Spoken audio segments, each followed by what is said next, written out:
Hey everyone, welcome to Mouse Swap Footprint. My name is Nyssa, and if you're new here, we are a family of 8 who live off-grid in Australia. Today's video is going to be about bread. So I recently purchased myself some of the cast iron bread bakers. It's similar to the Challenger bread baker, but it is a Woolstead brand because it was cheaper. They had a one-day sale, and I got an email through saying it was $64.95 on sale for that day. Now it had already been discounted to like $99.95, which was like, I think full price is almost $200. So they were already discounted, and I've been eyeing them off for ages, which is why I think that I got the email, because obviously I was logged into the site when I was looking at it or something. But I wanted to buy 2 of them because I always like to bake at least 2 loaves of bread at a time. So even at $100, the idea of it was just, it was all just a little bit too much, and so I didn't do it. But then I got this email saying one day sale, $64.95 each, and I couldn't help myself. So I splurged and I bought 2 of them. Now the other problem was that previously I had only baked rounds rather than batards, and the point of getting this was to be able to make batards, because I thought that they would slice easier and would go further than a round, which they do. And so I didn't have anything to use to proof a batard in, so I had to find something. So previously I was using stainless steel colanders, round ones, for the rounds, and then I was using enamel billy tins to bake it in. So there needed to be a little bit of juggling to do with the batard. So there's a few different places that sell banatons in oval shapes, and their standard is that cane or the wood pulp. We have a lot of problems with humidity and moisture here, and things tend to go moldy, so I don't like using anything like that. But I couldn't find that. Oh, I did find a company that did plastic ones, Country Bakers or something it's called, but they were about $40 each, and I just I didn't know how the whole process was going to go, and it all just felt a little too hard. So I had avoided that as well. And then I managed to find a Japanese homeware store. It's called MILLMERRAN. I'll try and remember to put the link in the description, but just prompt me if I don't. And they sold these oval colanders, and they actually came with a bowl that it fits in, which I can use for other things. And the colanders seem to be around about the right size to be able to proof a batard in. So that's what I did. I grabbed those. They were only $7.50 each, so I felt okay about that. And I will be going back to buy some more so that I can have a few more.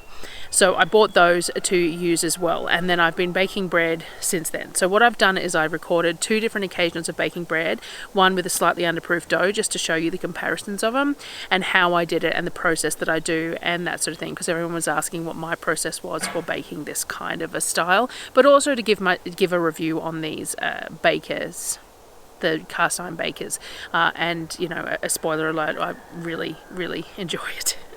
So come along and I'll explain as I'm going what I'm doing and how I do my bread and things like that. Although of course it's not the only way. There is many different ways of baking bread, many different ways of making dough and all the rest of it. This is the way I do it, and it's working really well for me, and it might just be enough of a prompt at some point for someone to give it a go, seeing how I do it. I do try and keep things very simple. I'm not much of one for running timers or anything else, so it can be a little bit hit and miss, but I kind of like it that way. And nothing is ever inedible. That's what it comes down to. Nothing is ever inedible. Some of it is just more edible than others. So come along and see what we did and how it worked, and yeah, let me know what you think in the comments. So I mix enough dough for 2 loaves in one of my pottery bowls, because that's all that will fit into one of these pottery bowls. So I do enough for 2 loaves at a time in that bowl, and I only have the 2 plastic banatons at the moment as well. So 2 is a good amount for me to make at a time. It does mean though that because I have 2 of these pottery bowls, I can eventually mix up 4 lots of dough within these pottery bowls, which I really like making my dough in, and then have the 4 banatons to go in the fridge. I do think I might look at doing more at a time, because if I did say 4 loaves and put them in the fridge, then they could be baked over the next, from the point that they go into the fridge, they can be baked 12 to 72 hours later. The fridge holds them at a certain point for a certain amount of time to be used and baked later. So my standard recipe for bread, and this is whether I do a round or a batard, is very simple. I do a ratio of about 75 grams of starter. I do fluctuate this a little bit sometimes. Sometimes I'll only use 50 grams of starter because it's really warm, but at this point of the year we're using 75 grams of starter, as close to peak as I can, though it looks like in this first lot my starter has obviously peaked and fallen before I've used it by the consistency of it, and that happens for me too, which is another reason why you have to really read the dough, and I've got a whole video about how I read the dough rather than watch the clock and things like that. So I use 75 grams of starter, 350 grams of water, and 500 grams of bread flour with 10 grams of salt per loaf. So in this double batch, I'm doubling that. Now, I just use Costco baker's flour. It is I think it's like 11% protein. It's not particularly high. It's not a particularly significantly high quality flour at all. It's just a white, unbleached, because we don't have bleached flour here in Australia, baker's flour, so a slightly higher protein than an all-purpose flour. But when I have run out of baker's flour, I just use all-purpose flour, and I don't have a huge amount of difference. There is some difference, but it's not massive. So it's not a particularly high-end flour, but it's what I can get at a good price. At Costco, I can get a 12.5 kilo bag for around about the $13 mark. So for me, there has to be a budget to a degree in baking our bread, because we go through a lot of bread, so I just can't afford high-end flour. I would at some point like to get a grain mill and buy some wheat berries and be able to grind some whole wheat flour to use within the white flour mix. I wouldn't do all whole wheat, but I would really like to add some whole wheat flour to my white flour. I don't want to buy it pre-ground because it doesn't last as long that way, but it would be really nice to be able to grind some of my own. And then some goods that aren't things like breads, to be able to use that whole wheat flour in, because it tastes really nice, and you don't have to worry about the rise on it. But anyway, that was a little bit of a squirrel. So it's a super basic recipe. Sometimes I like to do add-ins, sometimes I like to add a bit of oil, sometimes I coil fold in some, like I used to do a cheese and garlic one. We haven't done that lately because I'm the only one eating cheese, though, you know, I could do it just for myself. Sometimes it's chocolate chips and you make it sort of a chocolate dough, all sorts of things. I haven't been doing it much lately, just been doing standard bread, but as we come into summer, things will proof quicker, so I can do those add-ins more likely, and I'll keep sharing them as I do them. But this is just a really simple basic dough. It's around about 72% hydration, 70% if you're dropping your starter back, and that is a fairly easy to handle dough for just about everyone, and it allows you to make some mistakes, which is what I like too. So I mixed up the double batch in the bowl, bring it all together, trying to make sure that there isn't any chunks of dry flour and everything is shaggy, but it's a well moistened mix. This is just about getting everything mixed through. It's going to look shaggy and messy. It's not supposed to look any different. You just want to try and make sure that there's no chunks of flour that haven't come in contact with moisture and things like that. I find this particular mix really hard on my hands. It's not something that I find particularly easy. Even holding something to use that to mix, I find quite difficult. The movement is just really hard on my hands. So I bring it together as much as I can, and then I sort of give up and go, it's fine. Then it's going to sit for what they call an autolyse, though some people don't add salt for the autolyse, but in the next half an hour it's going to go through a really big change, and then it'll look really different the next time you handle it. So just so long as you've got no great big chunks of dry flour, then that's the main thing. After about a half an hour, I come back to it and I stretch and fold. So what we're doing is we're just bringing the outside edges into the middle, spinning the bowl, and just rotating the dough. So I use a spray of olive oil on my hands to help. You can use water if you would prefer. I use olive oil because I don't mind a bit of olive oil added into my dough. It makes a slightly softer dough. So I use a bit of olive oil on my hands and I bring it together. So all I'm doing is bringing the outside edges into the middle and creating a bit more of a neater dough. It's still pretty sticky, this initial mix, but it's creating more of an emulsified dough rather than that shaggy look. So you're just bringing it into the middle to make it look more like a ball rather than having that shaggy look to it. No big issues here with it though. After that, I come back about every 30 minutes, though I'm looking at timestamps here and it looks like it was 60 minutes between the first and second and 30 minutes between the second and third. I don't set timers or anything, like I said, though I probably should sometimes because I'm pretty slack with coming back to it at times. I just sort of get it done around everything else, and then that means that my timing is sometimes a little off. But what you're aiming for is around about 30 minutes between your coil folds or your stretcher folds, or however you want to do it when you come back to it. And you want to do sort of 3 of them over that span, that first, so you've got your 30-minute autolyse, and then you do your stretch and fold, and then 3 more coil folds over the next sort of every half hour-ish. If you miss 1 or 2, it's really not that big a deal. It will make for a better structured dough if you manage to do them though. It will make for a stronger dough and a more easy to handle dough if you do those coil folds. Each time I come back and I spray my hands with a little bit of oil. As I said, you could use water if you wanted, but I do like incorporating that bit of oil. And then I coil fold it. So you can stretch and fold it if that's your preference, however you want it. All you're doing is you're creating some structure in the dough.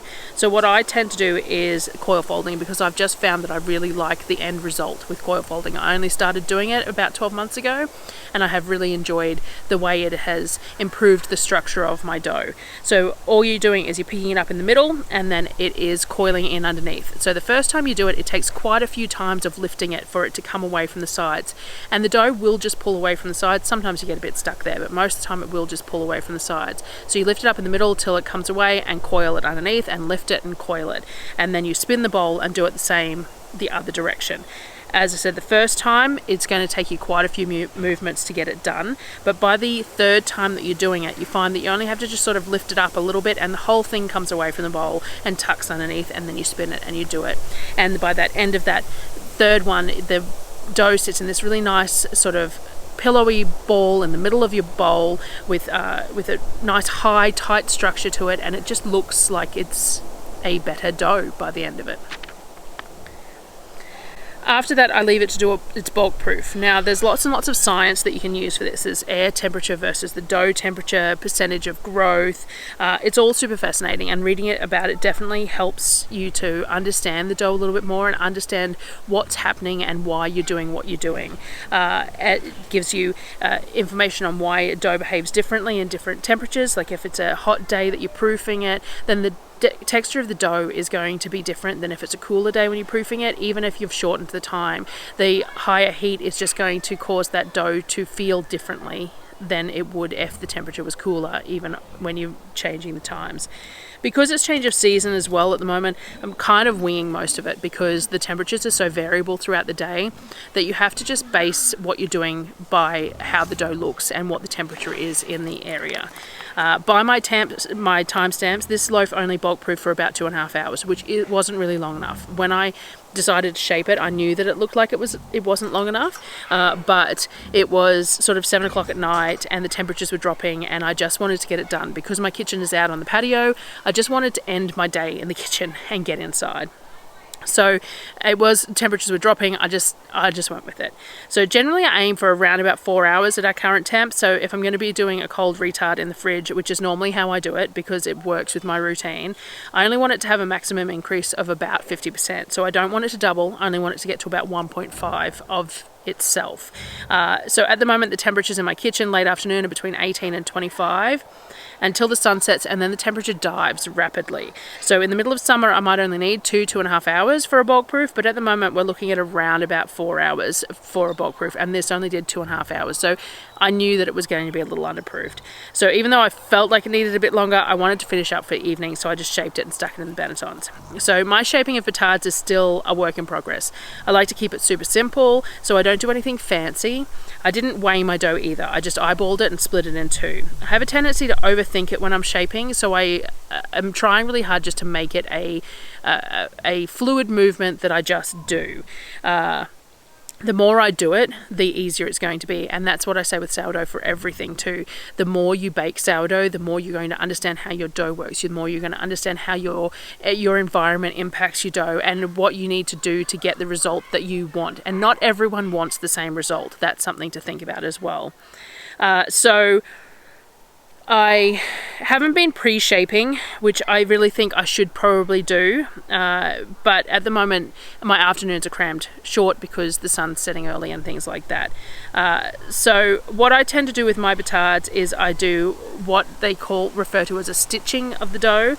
So I spread it out into a little bit of a rectangle, I'll fold 1/3 in, and then I stitch it all together, and then I roll it.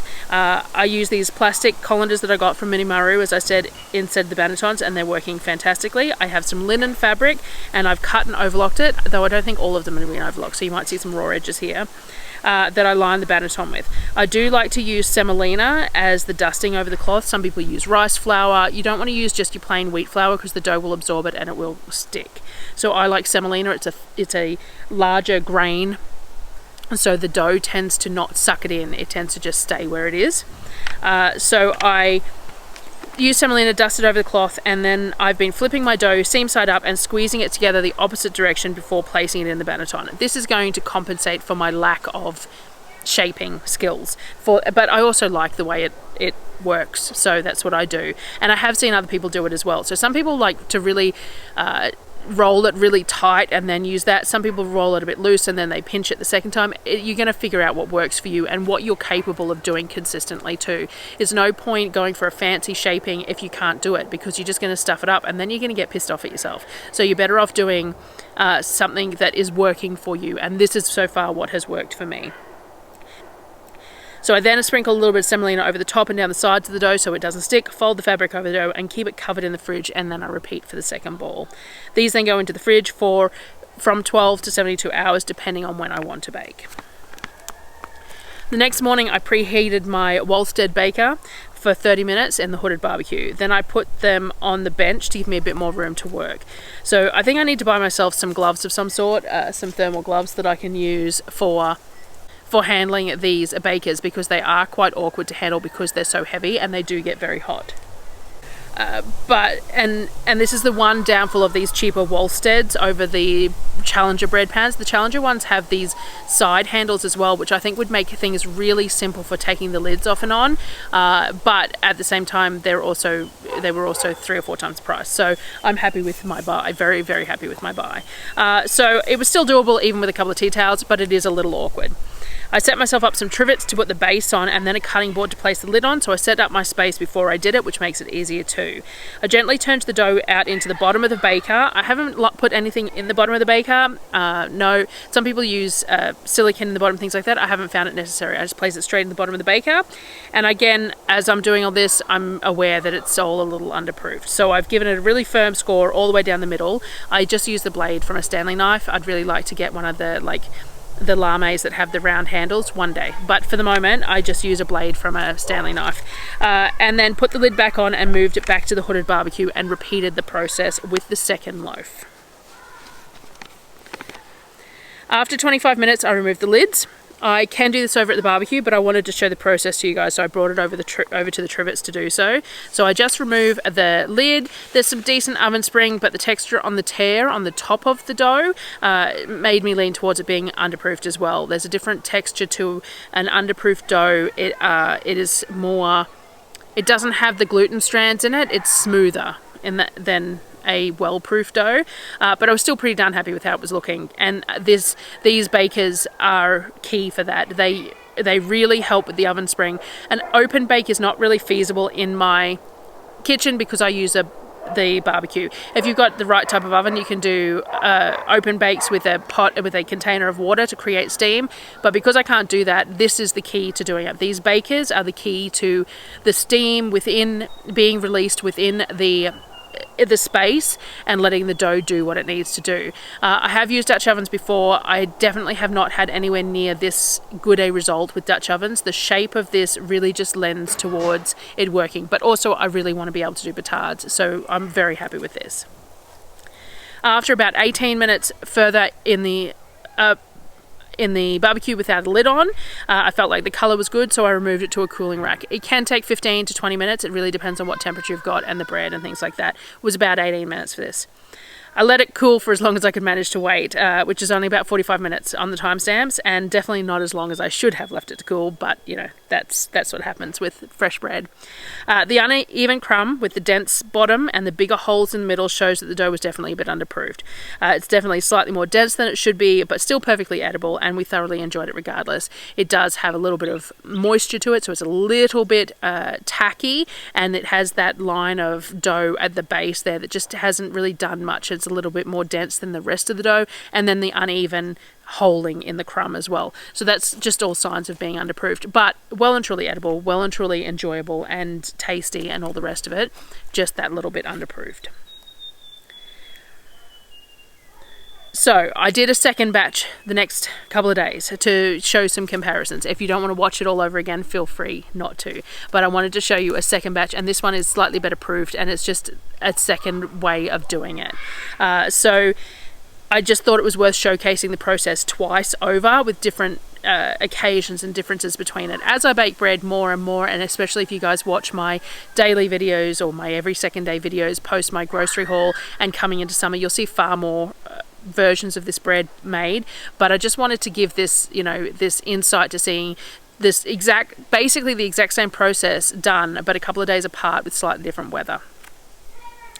So again, I mixed up my double batch of dough. So we've got 150 grams of starter, 700 grams of water, a kilo of the Costco baker's flour, and 20 grams of salt. I brought it all together into a shaggy dough, trying to make sure that all the flour had been hydrated and that there weren't any chunks of flour in amongst the dough, and covered it to sit for the first 30 minutes. This is the same process no matter what sort of dough you're making. So a hands-on dough. Using a KitchenAid is different. If you're using a stand mixer, you just throw it all in and run the stand mixer. But if you're making dough by hand, a sourdough by hand, this is always a first step. Always there's this autolyzed process where you allow the starter and the water to hydrate the flour to make it easier to handle. After that first 30 minutes or the autolyze, I did a stretch and fold, again sprayed my hands with a little olive oil and then grabbed from the edges, brought into the center, squishing the dough if I felt any bits of flour I missed, and making sure that everything was incorporated. Then I covered the dough and left it on the bench to start my coil folds in half an hour. Again, I've looked at my timestamps here to assess how I did with that. I had the first coil fold at about 12:20 p.m. The second one is about an hour later, and the third one, it was around 45 minutes after that. So my half-hour timing was still off with this one, but it doesn't really matter. Though if you're when you're coil folding a dough that's already done some significant proofing, you are deflating a little bit, but you just need to learn to read the dough. Ideally, you do them about 30 minutes apart, but as I said with the last batch, it's when I get to it. Maybe I should set timers on my phone or something, I don't know. After the last coil fold, I covered it and put it aside for its bulk proof. It was a little bit warmer this day, and because I'm still in short sleeves by dinner, so that's a shows. So just before 6 p.m, so it was a little under 4 hours of bulk proofing time, I tipped it out to shape. Again, I poured it out and split it in half just by eye, stitched it together and rolled it into a nice puffy pillow. Same general method, fold in the third, stitch the edges together and rolled it. I'm finding that this is working quite well. I do like to look at videos and see the different methods and try and incorporate some of them into the way I shape, but I'm pretty happy with how this is working, and I'm not going to push myself outside of that too much, because if I think about it too hard, then I'll stuff it up. So I'm better off sticking to a rhythm that works for me, and that's definitely what you need to find. I lined my colanders with the linen cloth. I also, between bakes, what I tend to do is I shake these linen cloths off and brush them off to make sure there's all the flour and stuff's off it, and then they get hung on my stainless steel peg thing. So I've got one of those like underwear hanging racks with the little pegs attached to it, and I use that for my filters for my cold brew, or for my pour over coffee, or the silicone sheets that need to be dried, and things like these linen cloths as well, or bowl covers, anything like that. I then again picked up the dough, seam side up, squeezed it together as that last fold measure, sprinkled the edge of the semolina and wrapped it. I repeated the same process with the other half of the dough. Lightly floured the board. As the temp had been slightly higher, the dough is a little more tacky, which is one of the curses of proofing at a higher temperature. The higher temperature will break down the gluten strands a little bit more, so you have to be a little bit careful about it. And you could stick it in the fridge for a little bit to chill it before you shape it if you needed to, but if it's too long, then you're going to have issues. So you're better off just reading the dough in the process. It does give it a little bit more of a loose structure though, proofing at a higher temperature than proofing at a lower one. I think if I pre-shaped these, especially these ones that have been proofed a little higher, so as I come into summer, that would help too. It would lose some of the tackiness when I'm doing that final shaping if I did the pre-shaping first. So it is something that I need to work on. Really, so long as you've worked your dough well and it has good structure, you can manhandle them a bit in the shaping stage. You don't want to deflate it if you can avoid it, obviously. But you can be a lot more rough with this dough than you think you should be. You can manhandle them a little bit because what you've done is you've created that external structure. So you've still got all that air trapped inside the dough, so long as you're not squishing the center out of it and creating the sticky exterior. You've got that structure and that tension on the outside of the dough, so all you're doing is you're trapping all the air inside that. So you can manhandle them to a degree. Don't be excessively shy with it. You do need to be sort of firm with it because you want it to hold into the shape that you're putting it in. So you do need to create that firmness. So yeah, it's a bit of a learning curve to realize that you don't have to be excessively gentle with that dough. Same again, semolina down the sides of the dough and wrapped up to head into the fridge. The same process the next day. So I preheated the bakers for 30 minutes, then pulled them out, placed the bread on the bottom half and scored firmly with the Stanley knife blade. This set of loaves I didn't do the middle footage for. So at the 25 minutes I took the lids off, the same as the previous one, but I just did it over at the barbecue and let them cook for about another 18-20 minutes. Then I put them on a cooling rack and let them sit for an hour, and looking at the timestamps, I actually did let them sit for over an hour this particular time. So obviously I baked early enough that we didn't need to cut it up for over an hour. I could see right away that these were a better proof. The texture of the tear on the top, the loaf, has that strings of gluten in it. It looks like it's tearing. It doesn't look like it's just it doesn't look like there's a tear just where the score is. It looks like it's tearing all the way across. You can see those strings and strands of the gluten on the top, and it is more aesthetically pleasing to have that look to it. And then when I cut it, the crumb also shows a better distribution of crumb. So less of the giant holes. The texture of the dough is a little bit drier and more evenly proofed from top to bottom. It doesn't have that slightly more dense layer towards the base. So still definitely not perfect by the standards of a lot of sourdough bakers and professional bakers and people who bake a lot of sourdough for the sake of baking it or for selling. We definitely bake it purely to eat. So I still bake a lot of sourdough compared to a lot of other families because there's 8 of us and I bake all our bread. So, you know, we eat a lot of it and I do bake a lot and I learn a lot in that process. But as much as I'm interested in the science and I explore the science of it and I explore different recipes and I explore the consequences of adding certain things, like, you know, if you add cinnamon or garlic to a dough, then it's going to proof slower and things like that. I'm definitely still one who does things to work for us. So it's all still an experimentation and it's still all something that's got to fit into the rhythm of our family. And I'm very big on that whole, if you don't fit bread baking into the rhythm of your life, then you just won't do it because it is a time consuming thing. It's not very much hands-on time, but it is time consuming in the scope of tasks that need to be done. So you definitely need to figure out your rhythm and bringing it into your everyday life to be able to have fresh baked bread as often as you want. So I hope that helped. I hope you enjoyed it. I hope that it was, you know, informative, and definitely recommend these bakers, especially for any of us off-grid people who are baking in a barbecue. It definitely makes a big difference. So thank you for joining me again today, and I will see you next time.